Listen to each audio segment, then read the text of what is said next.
Welcome to Real Time, a podcast for realtors brought to you by CREA, the Canadian Real Estate Association. And we're all about sparking conversations with inspiring people about all things Canadian real estate and topics that impact realtors and really all of us. I'm your host, Erin Davis, and you're going to love our third episode. I found myself taking notes the whole time, and I'm not even a realtor. Steve Murray is president and co-founder of Real Trends, the industry's leading trend and research organization. Now, so much has changed, especially in 2020. And yet, I think you'll be surprised at the fundamentals that have stayed the same. You see, it is now, as it ever was, all about connection, trust, and integrity. So here we go with Steve Murray on Real Time. Every home is built on a foundation. So before we get ahead of ourselves, Steve, let's talk about the foundation of the industry as you see it today. You know, the most important things when we meet with real estate professionals is to focus on foundations. What are they? Well, it would be, how much do consumers use agents? How do they find the agent that they use? What do they think about the services those agents provide? What attributes of agents are most valued by consumers? So let me just say this. Real Trends has done consumer research since 2001 of our own, hiring an outside, globally respected marketing research firm to do studies of recent buyers and sellers. Take foundations one at a time. Number one, in 2001, 81% of consumers used an agent to buy a home. In 2018, the summer of 2018, the same results were 90%. Oh, was that a surprise to you? Not really, because we had done it in 2014 and it had moved up from 81% to 85%. It seemed that the more technology and the more data available to consumers, the more frequently they use agents. That almost seems counterintuitive, Steve, because you think, knowledge is power and all that, and we all think we can fix a car simply by watching a YouTube video. But here we are knowing more and yet still going to realtors, going to experts. That's surprising to me. It surprises some of us who are old timers in this industry. Even 20 years ago, we thought the internet would really change the relationship between housing consumers and agents. It has. They use them more than ever before. And when we dig into the research, we find that there are three factors driving this. Number one, the purchase or sale of a home is still an infrequent occurrence. Okay. Number two, it's complex and getting more complex all the time, no matter where you are, no matter whether you're in British Columbia, Ontario, the Maritimes, or you're in the States, California, New York, Georgia, Colorado, where I live. The documents and the requirements and the inspections and all of the things that go in to purchasing or selling homes have gotten much more complex. Lastly, it's pretty important to know that consumers in North America, particularly, given our heritage, we are people who will go way out of our way to avoid failure or pain, if you will.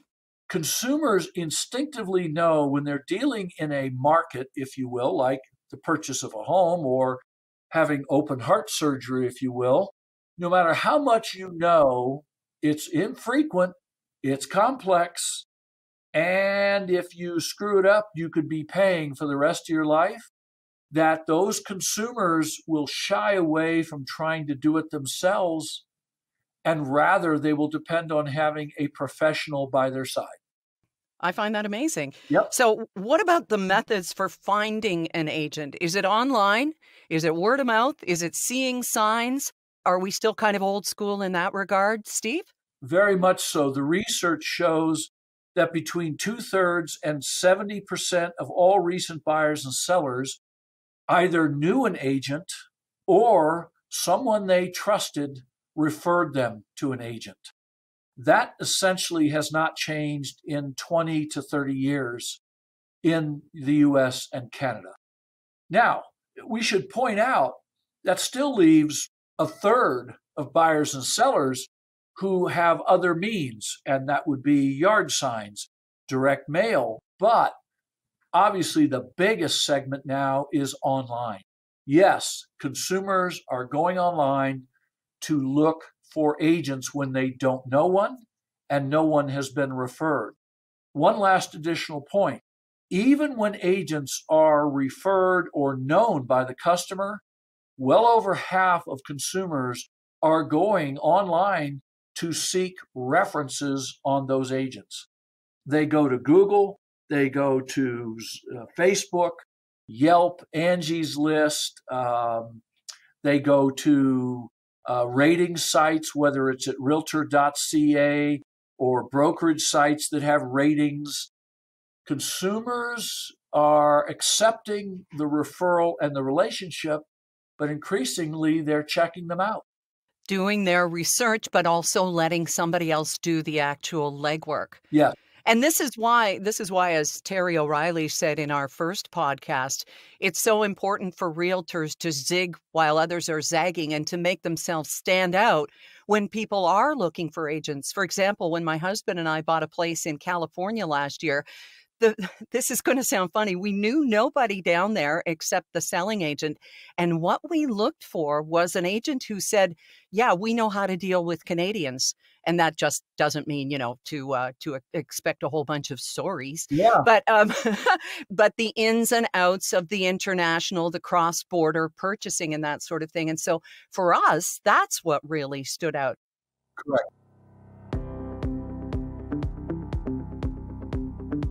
Coming up with Steve Murray, other ways to zig, the tools you can use that your competition may not, and why teams can win in more ways than one. Steve mentioned realtor.ca there. Have you visited Living Room yet? Well, come on in and make yourself at home. From informative neighborhood guides that span the country to key moments in history that influenced interior design, share the latest trends and insights from your source for all things home. Realtor.ca Living Room.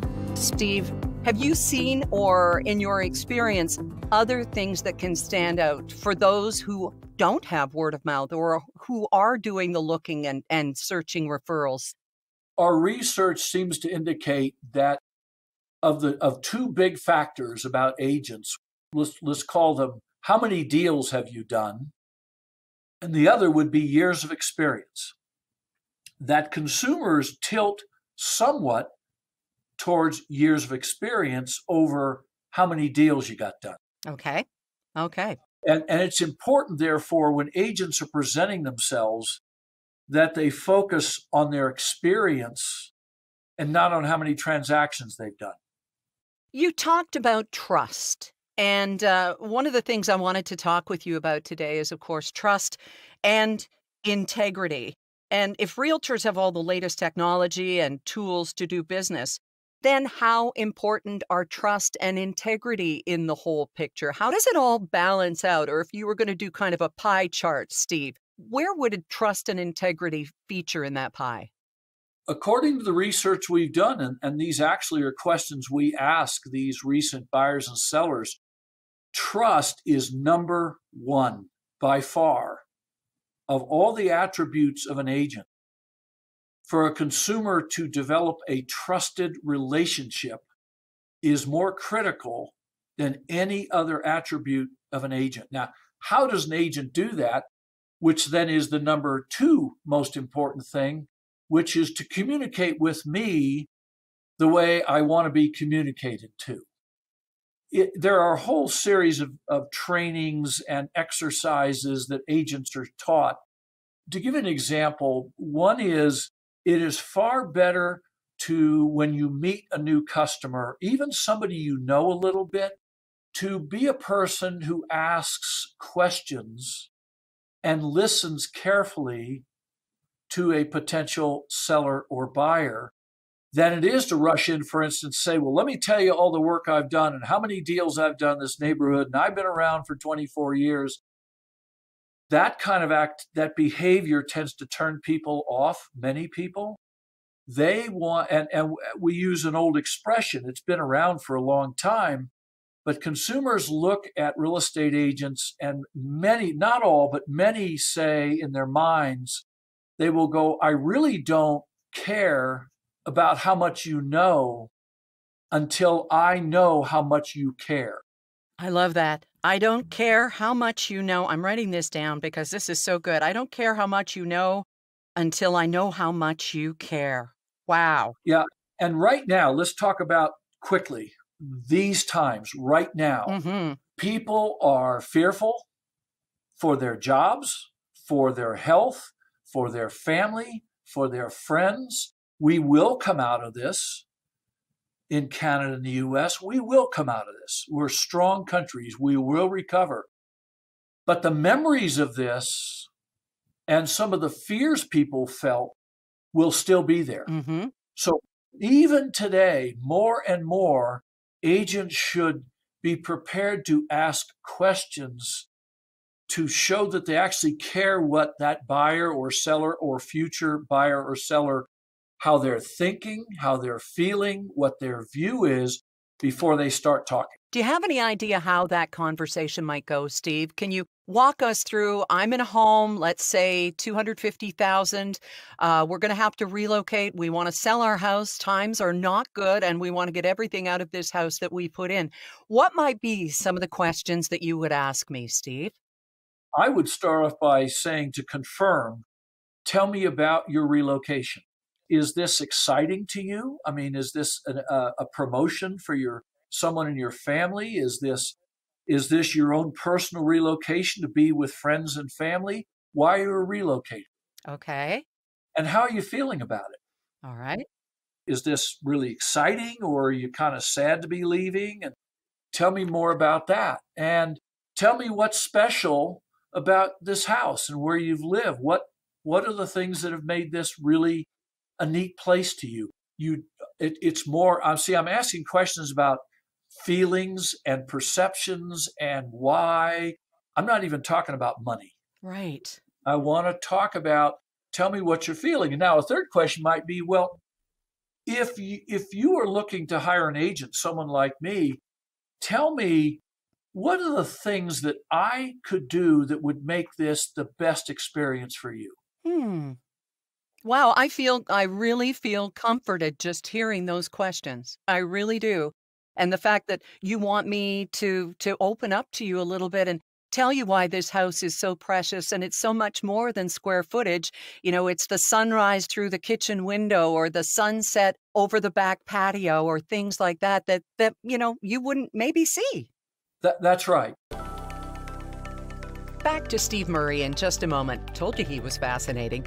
There's an old saying that volunteering is the rent you pay for the space you occupy on Earth, and Realtors Care pays it forward day after day. Realtors are committed to volunteering their time and raising funds for the causes and charities close to their hearts. Get inspired by these incredible stories and share your own at realtorscare.ca. Okay, now let's get back to Steve Murray, president and co-founder of Real Trends, gathering data so you don't have to, but you do benefit. Steve, if the business fundamentals that we talk about, the trust and integrity that have been there for decades and decades, haven't changed, then besides the obvious, the internet and social media and stuff, can you identify for us any trends? Because you're all about trends, you're all about the research, and of course, heart too, as we've heard from the conversation in the house with the person considering selling. Has the volume or distribution of work shifted as far as you can see? Yes. As some people know, we rank the top brokerage companies in the U.S. For 30 years. We ranked the top agents in the US, also agents and teams, and now we're going to rank agents and teams in Canada. And we're out into the field now collecting that data. What we have noticed, both in Canada and the US, is that the number and size of teams has gone up rapidly in both Canada and the US. Okay, why? Right. That's what I was going to ask next. You make this an easy interview, Steve. Thank you. Because really great individuals often can become great teams, because of technology. Technology in the form of automated CRM, automated transaction management, digital signatures, some of the mundane paperwork which used to swallow time, driving documents back and forth or faxing them here or countering back and forth with paper and stuff flying, is now completely automated. Completely automated. Secondly, the tools that agents and teams have now to reach consumers, to communicate with them, obviously email, certainly text, Facebook, CRMs, automated marketing platforms, real estate apps that follow up with customers with new updated information of listings and purchases in a person's neighborhood. All kinds of technology enable agents to not only process business more efficiently, but enable them to stay in touch with their customers in a customized way, far better than anything we had 15 years ago. Is there any good reason not to go with a team, in your opinion, Steve? No, but each team, and we did a whole study on the best practices of top teams years ago. To have a great team, you have to have a certain culture, which is established by the person who leads the team, right? Right, of course. You can only have one leader in a team. So, for instance, if you have three really outstanding individual agents who say, well, we're going to form a team, if they try to build an organization around three highly successful individuals who all had their own ways of doing things, that's going to be a challenge. Yeah. So some really strong-minded individuals stay individuals. And they do a lot of business. And by the way, their capability of boosting their volume has gone up as well. It's not uncommon to see individuals who could now do 50 to 100 transactions a year because that same technology enables them to process far more efficiently. And so there you are. Now, it's also important to note that there are tens of thousands of great agents whose idea of a CRM is a Rolodex, who don't use advanced CRMs. They have a database. Maybe it's an Excel spreadsheet. Maybe it's a notebook. But there are tens of thousands of great agents who have sphere of influence, have done such a great job over the years of using maybe personal notes or phone calls to stay in touch with people or being present in the community. And these past customers come to them and they refer people to them. Those kind of agents don't really need to have advanced outreach tools. Let's just call it the way it is. I mean, real trends here. We've been doing what we've been doing for 33 years. We haven't spent $1,000 in 30 years marketing our valuation, merger and acquisition consulting services. We have just over 30 years built word of mouth. And that comes back to the trust and integrity, and people know you by name. It's not just from the theme song from Cheers. You want to be where everybody knows your name. That's a great analogy. Coming up with Real Trends founder, president, and expert Steve Murray, staying in touch the old-fashioned way. We love experts, and I mean not just as guests like Episode 1 with marketing genius Terry O'Reilly, or Episode 2's environment and energy sustainable master Chris Chopik, but experts like you, the people we call upon to find us the right home and get our house discovered. Find a realtor by visiting realtor.ca today. And don't forget, we're going to call upon you to share the best advice you have ever been given through our toll-free number. That's on the way. Back to Steve Murray on Real Time. You talk about being in the community, and this really strikes a chord with me because I saw something in my Facebook feed a couple of weeks ago that said, remember that small business you came to for a donation for your fundraiser? We need you now. A lot of people are finding themselves on hard times, and this is really where people can stand up and be what Mr. Rogers called the helpers, right? Yeah. How do you foresee this as a chance, an opportunity to really make your mark as someone who can be trusted, not only in good times, but when times are not so good, Steve? The best example I can say, and I'm sure the top teams and agents who may be listening in on this, and by the way, this goes for brokerage companies as well. Okay, so we're going to see a huge decline in housing sales. There's no way around it, right? We're going to be slower here at Real Trends as well. What's my best piece of advice? I got on the phone this morning and I made a list of 25 past clients that I haven't spoken to in a while. And I called every one of them just to see how they are. And you know what? Every one of them were thrilled. Now, some of them are not even in the brokerage business anymore. They just love the fact that I took the time to call and say, how you doing? These were people I've known, in some cases, 10, 20, 30 years. So what should agents and teams and brokers be doing right now? Get on the phone. Excellent. Or text, or however is best.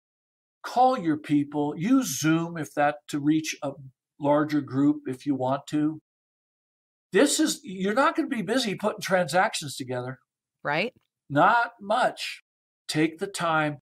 Call everybody you know, even if they weren't customers.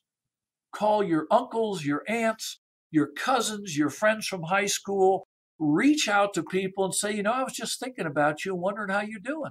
Right. And not making it about you, not making it like, well, I'm just sitting here. I've got nothing else to do. And I thought I'd reach out and see how you're doing. It has to be about them, right? Yeah, I just said, how are you doing? It's enormously rewarding. Yeah. Because many of them said, you know what? Thank you so much for thinking of us and just taking the time to call us. Yeah. Now, maybe they're in the business, maybe they're not. Maybe if you're an agent, maybe those people are going to list and sell, maybe they're not. They're going to remember that you took the time not to call them and ask for business, just ask them how they're doing. And that's the important thing to point out too, Steve, and I think you're doing it very well here, is the last thing you want to come off as is thirsty. You're just honest to God. Make sure that that is your motivation, that you're checking on them to see how they're doing. Because I know I'm going to be telling people that I heard from our bank manager yesterday, who was just kind of calling to tell us it's okay. You've got a few stocks that we've put in this that are going to make you feel better, and that sort of thing. And it's like, wow, the guy from the bank called us, and it wasn't, Mr. Potter asking for his money, or we're going to shut down Bailey's loan or whatever. But it just matters so much. And I think that we're finding in this isolation that we have all gone through for varying periods, the connection matters more than anything. Yeah, I assume that's kind of where I'm heading. I mean, this is my 44th year in the industry and 34th year as a consultant. We have a philosophy. We talked earlier about integrity. Yeah. We have a philosophy here. We have several consultants that work here. And I drill into them from their first days is we will never get caught worrying about the fee income we may make from an assignment. The first thing we worry about is, did we take care of them and their problem? The money will follow. And every great agent, every great team, every great brokerage company knows that's the truth. Remember the Notting Hill soundtrack song, You Say It Best When You Say Nothing at All? Steve Murray cautions the things not to say in uncertain times. A good reminder for us all. I'm Erin Davis, and I'm so glad you're sharing this real-time podcast, and hope you'll subscribe and stay in touch. Meantime, for everything real estate made your way, visit creacafe.ca, a cozy place for realtors to connect on the latest real estate news and industry developments. We're looking at developments, trends with Steve Murray. But before we look ahead, we're going to ask Steve to look back. And I can't help but remember the saying from the Dalai Lama, if you lose, don't lose the lesson. Back to Steve now. There is an important point about being tone deaf. Now, I understand You are a huge communicator, and I am too, obviously, and we love communication. We love reaching out and connecting. Can people come off as tone deaf?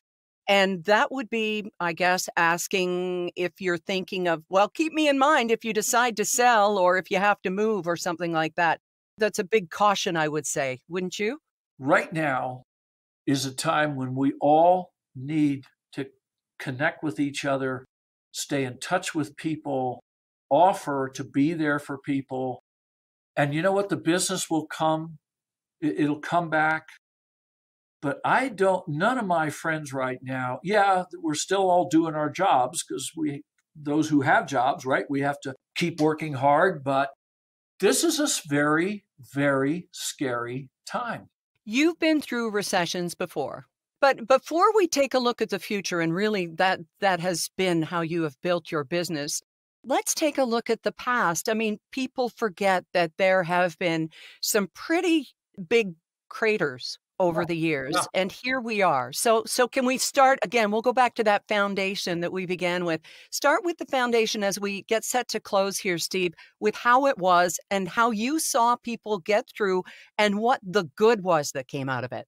This will be my 5th housing downturn. Wow. 80 to 82, 88 to 91, except in Canada, it went from 88 till the late 90s. Oof. It was a long drought in Canada. And then we had a little blip around 9/11. Then we had the Great Recession. The U.S. suffered far more than Canada did. We studied it a lot in Canada. But Canada had a little hiccup back there in 08, 09. And now here we are. First, we released our own message to all of our brokerage clients in the U.S. and Canada. And I said, just focus on 2 things. One, stay in touch with your people. If you're a brokerage, stay in touch with your employees and your agents. Be encouraging, be communicative, stay in touch over and over. Get closer to them than you ever thought before. Number 2, right now, business people, real estate brokers, teams, agents, you need to preserve cash. You need to figure out for your own business, what do I not have to spend for the next 60 to 90 days? Because it's not going to make a difference if you keep pouring money on a fire that is no longer burning. It's not going to result in short-term gains. People are not, unless they're in a desperate situation, they're not going to be looking to buy and sell a house for the foreseeable future. Having said that, we will come out of this. It's going to be tough. It's going to be tough in Canada. People can't go to work. Mm-hmm. You're sheltering at home. And there's a lot of the population, fortunately, that can still work from home. Our whole team is working from home. But this is going to take some time. You've heard numerous people say, well, this will be a V recession, a quick drop and a quick back up. I am not an economist, but I've been at this a long time. I just don't see that happening. Wishful thinking, perhaps. If you go back and look at the U.S. and Canadian housing recessions of the past 40 years, they were more like, I pardon using this analogy, the hockey stick. Okay, now you have my attention. It's a sharp drop. Yep. Lean the hockey stick with the foot of it sticking up in the air. Yes. It goes down sharp and you have this long recovery. Did you have to remind us of hockey, Steve? Yeah, sorry about that. But you know what? What? We're all spending more time with each other. That's right. There's either going to be an uptick in babies or divorces. And as one real estate guy told me the other day, he said, Steve, this is the good news. Either we're going to have a lot more babies or a lot more divorces, and both are really positive for housing. Oh, very good. There is your bright side. Thank you. The recovery will start and it will come back slowly but steadily, but it may be a year or 2 or 3 before we get back to where we were. Coming up, he knows trends, so Steve looks into that crystal ball of his and shares his wisdom. Don't miss it. Because Alexa doesn't have all of the answers, And I'm sorry if your device just answered me, but we're all looking for a glimpse into the future, right? For example, there were 1.6 million searches for realtors on Realtor.ca last year alone. Realtors make the most of those visits with the Realtor.ca tools provided as part of your CREA membership. Cool, huh? Stick around for your wisdom thanks to CREA. So here's what I posed to Steve. What makes realty promising as we head through 2020 and beyond? Is it something that he would recommend that someone get into? Yes. I'll tell you what, this is a business that rewards hard work. This is a business that rewards people who can exhibit empathy and have some common sense smarts and who absorb training and education. And there's no limits to what they can earn. It's all based on your own willingness to put time and effort. There's no limits. There's no politics. There's nothing like that. Now, we don't tell a lot of people that come in the truth that, no, you're not going to come in and you're just going to have 100 deals fall on your lap. I mean, it's happened, certainly, but not normally.